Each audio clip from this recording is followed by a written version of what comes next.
এবং নবী সাল্লাল্লাহু আলাইহি ওয়াসাল্লাম আরো বলে দিয়েছেন, বদনজর এতটা ভয়ঙ্কর জিনিস, একটা সুস্থ উটকে অসুস্থ করে রান্নার পাতিল পর্যন্ত নিয়ে যায় এবং একজন সুস্থ মানুষকে অসুস্থ করে কবর পর্যন্ত নিয়ে যায়। এজন্য এই বদনজর থেকে আমাদেরকে বাঁচতে হবে। আপনার সন্তানের শরীরে দুইটি লক্ষণ দেখেন, বুঝবেন তার শরীরে বদনজর লেগে আছে।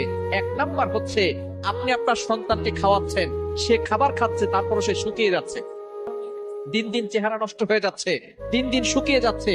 যদি এই লক্ষণ আপনার সন্তানের শরীরের ভিতরে থাকে, মনে করবেন কারো বদনজর আপনার সন্তানের উপরে লেগেছে। তখন কি করবেন আমি বলে দিচ্ছি। দ্বিতীয় নাম্বার হচ্ছে, যদি আপনি দেখেন যে আপনার সন্তান রাতের বেলা হঠাৎ করে কান্না করতেছে, জোরে আওয়াজ করে কান্না করতেছে, দিনের বেলা যে কোনো সময় কান্না করে, রাতের বেলা ঘুমানোর মাঝখানে কান্না করে উঠতেছে, এটা যদি দেখেন এই দুইটি লক্ষণ, শুকিয়ে যাচ্ছে, দিন দিন খাবার খাচ্ছে অথবা খাবারও খাচ্ছে না, দিন দিন শুকিয়ে যাচ্ছে, দ্বিতীয় নাম্বার হঠাৎ করে কান্না করতেছে, এই দুইটি লক্ষণ দেখলে বুঝবেন আপনার সন্তানের শরীরে কেউ বদনজর দিয়েছে। এই বদনজর থেকে বাঁচার জন্য কি করবেন, আপনি আয়াতুল কুরসি সূরা বাকারা 255 নম্বর আয়াত, 3 নম্বর পারার 1 নম্বর পৃষ্ঠার 9, 10, 11, 12, 13 নম্বর লাইন সূরা বাকারার 255 নম্বর আয়াতটি আপনি একবার পড়বেন। এরপরে আপনি সূরা কাফিরুন একবার, সূরা ইখলাস একবার, সূরা ফালাক একবার, সূরা নাস একবার পড়ে আপনার সন্তানকে ফু দিয়ে দিবেন।